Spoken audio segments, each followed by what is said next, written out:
beneath the facade of a benevolent and amiable nurse, tasked with the responsibility of tending to the ailing, lurked a genuine monster with a sinister desire to end the lives of vulnerable patients. This malevolent individual claimed at least 8 victims. What makes this chilling tale even more disturbing is the realization that Elizabeth, the nurse in question, might have continued her deadly spree indefinitely if she had not voluntarily confessed. Upon admitting to the murders of 8 elderly patients and the unsuccessful attempts on 6 others, spanning from 2007 to 2016, the media bestowed upon her the title of Canada's most unsettling serial killer. The question arises, what drove her to commit such heinous acts? The narrative of Elizabeth's life reveals a much darker and sorrowful reality than initially meets the eye. Early years.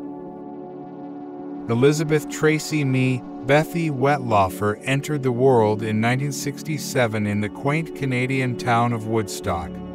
Her upbringing was under the firm grip of her parents, Doug and Hazel Parker, who not only adhered to strict principles, but also practiced a devout religious lifestyle, dictating every aspect of their daughter's life.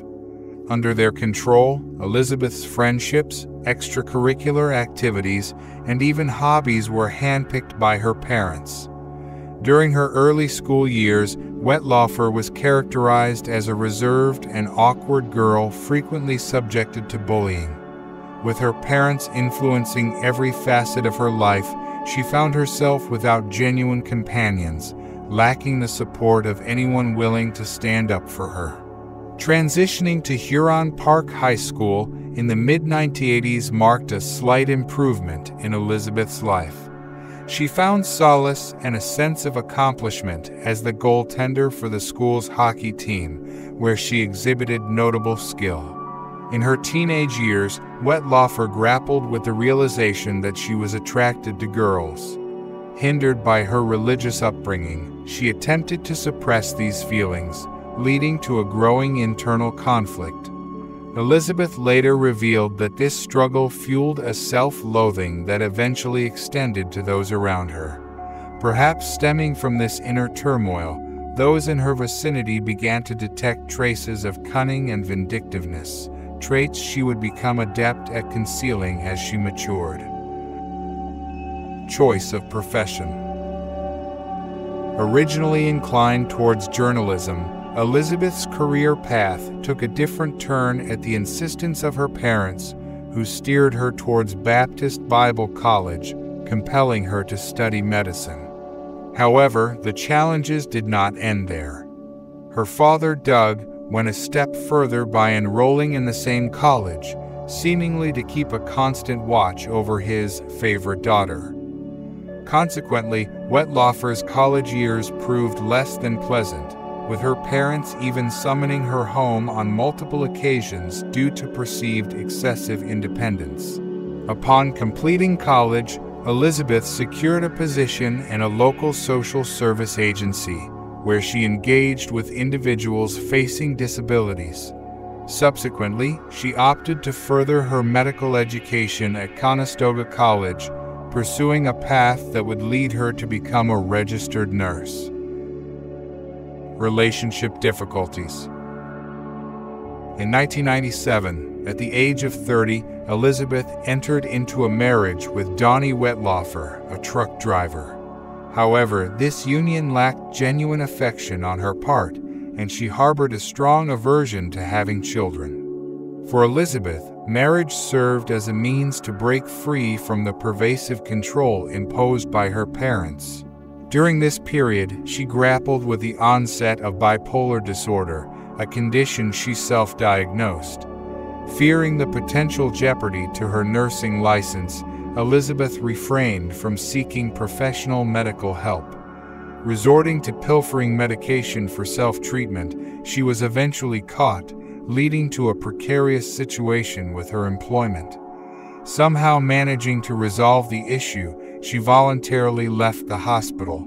In the early 2000s, jobless and seeking new opportunities, Wettlaufer turned to the internet. Unfortunately, fate, or perhaps her own choices, led her to an ill-fated encounter with Sheila Andrews. Their connection quickly evolved into an affair, leading Elizabeth to betray her husband Donnie. Despite being a trucker, Donnie discerned the infidelity and promptly ejected Elizabeth from their home, deeming her mentally unwell and urging her to seek professional help. Left without a job or a place to stay, Elizabeth found refuge with Sheila, who worked in a prison cafeteria. Sheila extended support to her distressed friend, and eventually, in 2005, they formalized their relationship through marriage. The first murders. For an extended period, Elizabeth sustained herself through sporadic earnings or relied on unemployment benefits. However, in 2007, she made the decision to secure a stable job. This led her to a position at Care Nursing Home, advertised as requiring a responsible and attentive nurse. Little did anyone know that this establishment would become the backdrop for the majority of her sinister acts. Her initial victim was James Silcox, an 84-year-old patient suffering from dementia and diabetes, whose demise occurred in September 2007. While the cause initially appeared natural, it was, in fact, the result of Elizabeth succumbing to a compelling voice commanding, "He needs to die." The very next day, she administered a fatal insulin overdose, surpassing the required dosage. Over the years, from 2007 to 2014, Elizabeth would go on to recount the harrowing final moments of the lives of other elderly patients under her care. In the chilling conclusion of her confession, she meticulously listed, in chronological order, the names of all 8 seniors she had deliberately taken the lives of. Workday. Initially, Wettlaufer earned the respect of her colleagues as a diligent and professional team member. She exhibited a pleasant demeanor, displaying interest in her work, courtesy, and a warm smile. However, over time, her behavior took a peculiar turn, likely influenced by alcohol and drug consumption. On multiple occasions, Elizabeth arrived at work under the influence, and there was an incident where coworkers discovered her unconscious in the basement after a night shift. Strangely, despite such incidents, she managed to evade dismissal. The reason being the favorable reviews from patients who spoke highly of her, and the management chose to overlook her minor problems. However, the turning point came in 2012 when Wettlaufer faced 4 suspensions for medication errors, essentially meaning she deliberately administered incorrect medications to patients. Patient testimonials no longer sufficed, and the management's leniency waned. In March 2014, Elizabeth was finally terminated due to a severe incident in which she administered the wrong medication to a patient. Fortunately, the man was miraculously saved. End of career. Following her departure from Care, Wettlaufer encountered challenges in securing employment. In 2014, she briefly worked at Meadow Park Care Centre in Ontario, but lost her position when she voluntarily entered a drug rehabilitation center.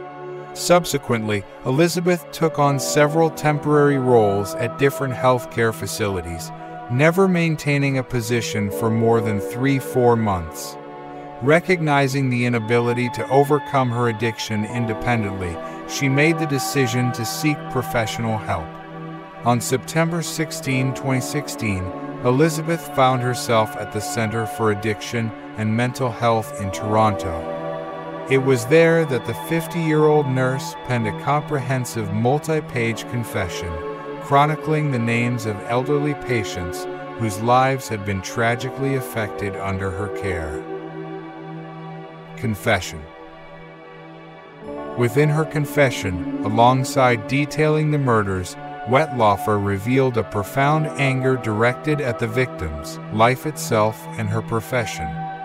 it emerged that she harbored a deep-seated resentment towards nearly everything in her surroundings, leading each day to be a struggle against this intense anger, a battle she attempted to quell through the consumption of alcohol and drugs. Upon receiving and reviewing her confession, the staff at the center were left both astonished and frightened. Some found it challenging to believe that Wettlaufer had truly committed these acts. Nevertheless, they made the decision to pass on her statements to the police in pursuit of the truth. On October 5, 2016, Elizabeth was summoned for police questioning. During the interrogation, she openly admitted to intentionally overdosing vulnerable elderly patients aged between 75 and 96, with the aim of avoiding suspicion surrounding their deaths.